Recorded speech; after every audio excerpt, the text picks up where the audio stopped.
Coming to you somewhat live from the Buzzkill Institute, it's the Professor Buzzkill History Podcast.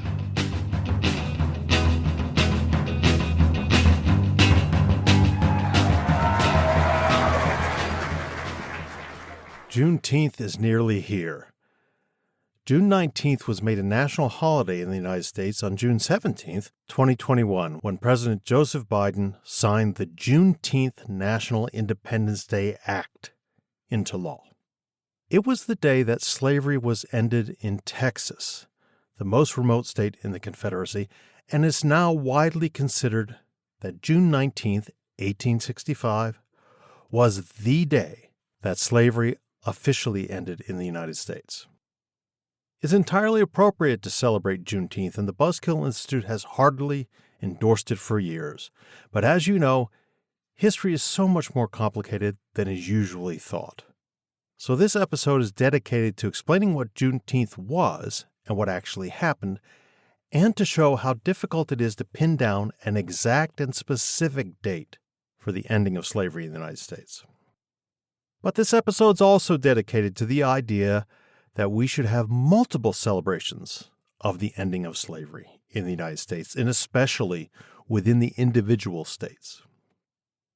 And I also argue that there should be lots of celebrations about the ending of slavery in different parts of the world where it has ended. I'll get to that near the end of the show. Okay, Juneteenth, what happened? As most of you know, President Abraham Lincoln's Emancipation Proclamation came into effect on January 1st, 1863. I'll explain more about the details of that in a minute, but for now it's important to remember two things. First, it only freed slaves in states that were in rebellion against the United States. Those states made up the Confederacy. Second, enforcing the Emancipation Proclamation was very difficult and really only happened as the United States Army defeated Confederate forces and occupied Confederate areas and states. Now, by June 1865, the American Army was in control of the further reaches of the Western Confederacy. The Confederacy's Army of the Trans-Mississippi, which included Texas rebels, officially surrendered on June 2nd. On June 19th, Union General Gordon Granger announced the enforcement of the Emancipation Proclamation in Texas by issuing his General Order No. 3 on that day. Here's what the order said. Listen carefully to the specific language used in the order. Dated Galveston, Texas, June 19, 1865. General Orders No. 3. The people of Texas are informed that, in accordance with a proclamation from the Executive of the United States, all slaves are free. This involves an absolute equality of personal rights and rights of property between former masters and slaves, and the connection heretofore existing between them becomes that between employer and hired labor. The freedmen are advised to remain quietly at their present homes and work for wages. They are informed that they will not be allowed to collect at military posts, and they will not be supported in idleness either there or elsewhere. By order of Major General Granger. So the power of the U.S. military moving down through the Confederacy and west out to Texas is what eventually ended slavery in those states in rebellion against the United States. That whole process took 2.5 years from the signing of the Emancipation Proclamation. So, June 19, 1865 is a valid date to celebrate the end of slavery in Texas. But I keep referring to the Emancipation Proclamation of 1863. As I just said, Lincoln's proclamation only referred to those states of the country that were in rebellion against the United States government. That meant the Confederate states. 4 slave states remained loyal to the Union: Delaware, Maryland, Kentucky, and Missouri. They were Union slave states. The Emancipation Proclamation did not affect them. So from 1863 until the end of the war, the only thing that freed slaves in the Confederacy was the advance of the U.S. Army for 2 solid years. Therefore, slaves in Missouri, Kentucky, Maryland, and Delaware remained enslaved. That is, until the passage and ratification of the 13th Amendment to the United States Constitution. Still, most Americans have thought of slavery ending with the 1863 Emancipation Proclamation. I'll give you a famous example. In response to violence against people trying to assert their civil rights in Alabama, President Kennedy spoke to the nation on television on the 11th of June, 1963. At a key point in the speech, he said, 100 years of delay have passed since President Lincoln freed the slaves, yet their heirs, their grandsons, are not fully free. They are not yet freed from the bonds of injustice. They are not yet freed from social and economic oppression. And this nation, for all its hopes and all its boasts, will not be fully free until all its citizens are free. Lots of people referred to the 100th anniversary of the Emancipation Proclamation in 1963, and a great many of them talked about it as, and believed it to be, the date of the end of slavery in the United States. But it wasn't. For that, we needed the 13th Amendment to the United States Constitution in 1865. And, as I'll explain further, we needed even more than that. Okay, the 13th Amendment. Many of you have seen the Steven Spielberg film Lincoln, starring Daniel Day-Lewis as Old Abe. While historians are unhappy with many of the ways in which history is treated in that film, the basics about the 13th Amendment are fairly accurate. The amendment says, Section 1, neither slavery nor involuntary servitude, except as punishment for a crime, whereof the party shall have been duly convicted, shall exist within the United States or any place subject to their jurisdiction. Section 2, Congress shall have the power to enforce this article by appropriate legislation. The Senate passed the amendment in April of 1864, but it languished in the House of Representatives until finally passing on January 31st, 1865. And Lincoln signed it the next day. Now, although the president doesn't technically have a role in passing the constitutional amendment and doesn't need to sign them, Lincoln did so anyway, probably for symbolic reasons. So January 31st is the date we should use to celebrate the end of slavery in the United States, right? Well, no. Constitutional amendments must be ratified by 3/4 of the states. That didn't happen with the 13th Amendment until December 6, 1865, when Georgia became the 27th state, out of 36 at the time, to ratify it. After that, the amendment was officially part of the Constitution and became law of the land for all states. Some other states ratified it by the end of January 1866. Technically, their ratification was not necessary, but most did so, except Texas, who ratified it in February 1870.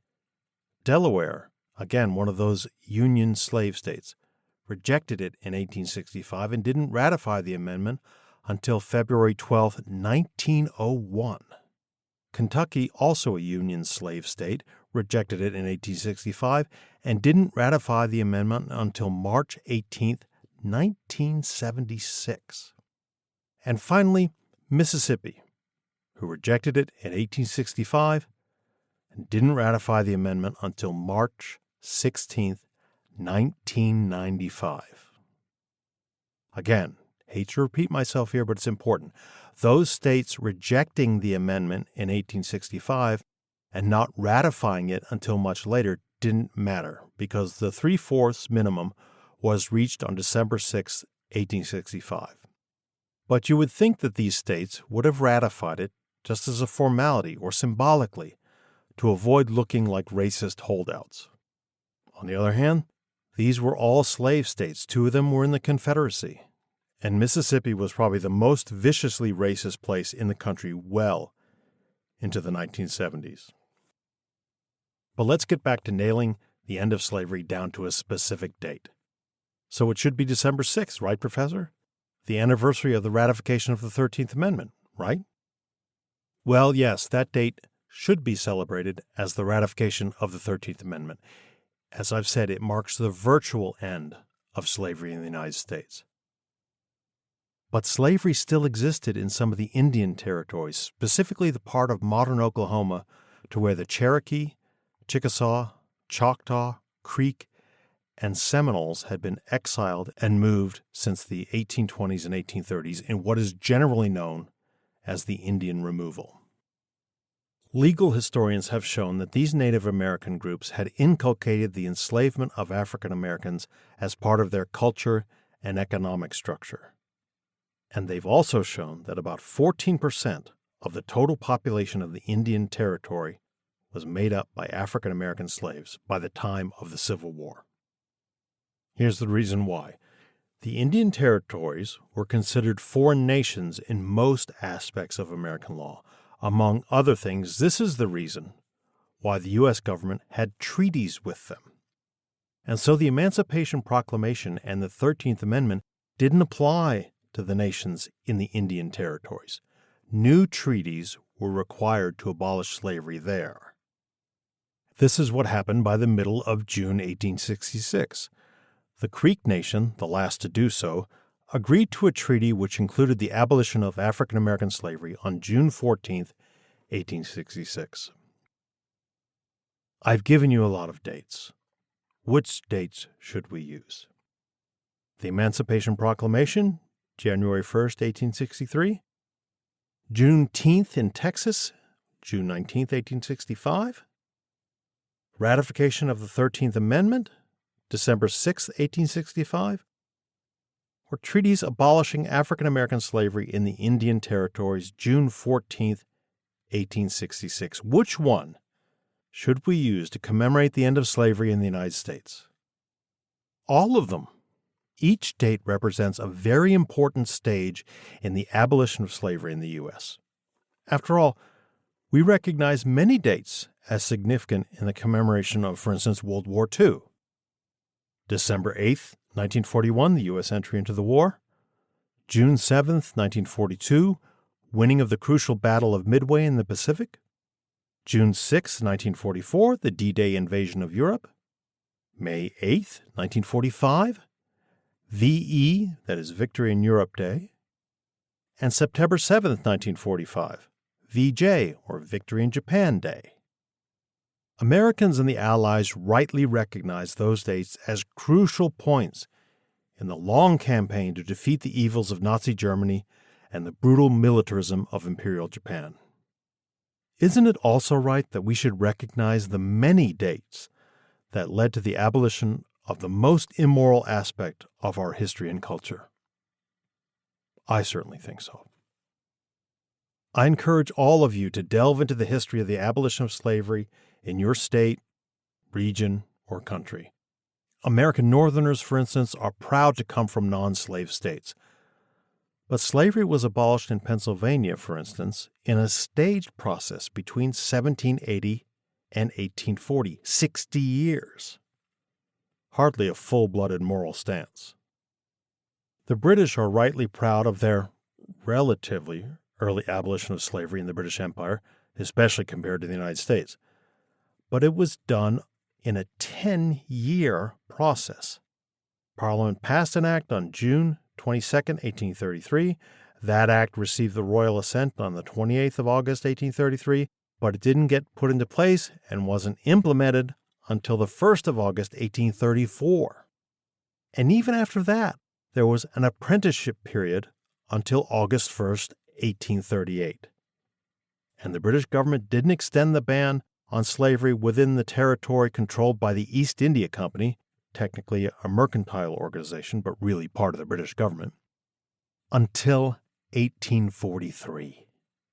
And all of this doesn't even include the compensation paid to former slave owners. But things take time, Professor, I can hear you saying.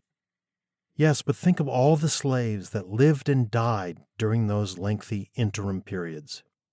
Hearing that slavery had been abolished, but not for you, would be an awful thing to live with.